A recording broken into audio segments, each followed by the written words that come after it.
Hello, my name is Kenneth Love, and I'm the founder and executive director of Break Free Ministries.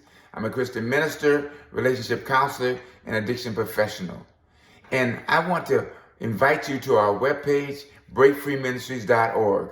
I'm assuming that you already found our YouTube channel and that you've already signed in as a regular subscriber, free subscriber at that. Well, our reflection for today is when you make your bed hard, you have to sleep in it, not someone else. And our scripture is taken from the book of Galatians, chapter 6, verse 7. Be not deceived, God is not mocked. For whatever one sows, that he will also reap. Wrong choices lead to painful consequences. Now, let me say that when God created the universe, he built in two fundamental principles: a physical world that runs according to consistent natural laws and human freedom. And he won't interfere with either. For him to do so would violate his own gift. So it's important that we understand that living life on life's own terms requires that we come to grips with this reality. It's all about consequences as a result of our choices. Our choices are powerful. We have the power to choose. God has given that. Boundless choices, boundless freedom. And so we have to decide what we're going to do with these two principles. Are we going to use them in a way that we experience freedom and God is glorified? Or we're going to use them in such a way that they do us more harm than good? For years, because I was living in this place of denial, if you will, I tried to make sense out of nonsense. And I would do things that would naturally have negative consequences, but I would tell myself it just wasn't going to happen. And when it did happen, I still had some kind of way in my mind, a way to rationalize and to minimize and to externalize and to maybe intellectualize my actions. I made it your fault or her fault or that institution's fault.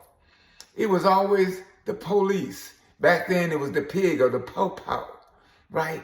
Or it was the government. It was the president. It was everybody in Congress, in the White House. It was the Senate.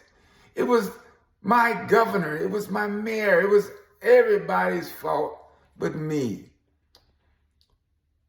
And I always wondered why things are not going well.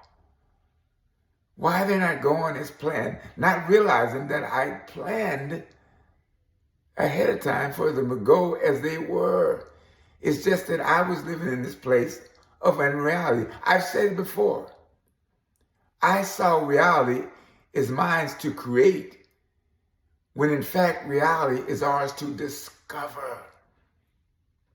And my choices always have consequences, whether they're positive or negative.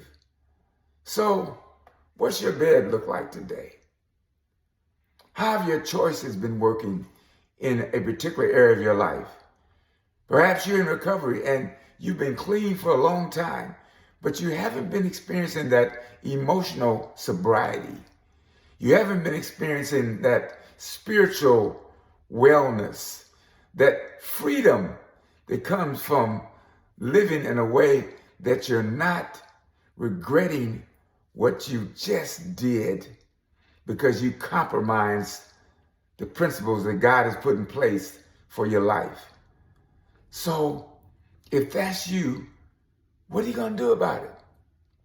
I'm thinking this is a good day to make some shifts.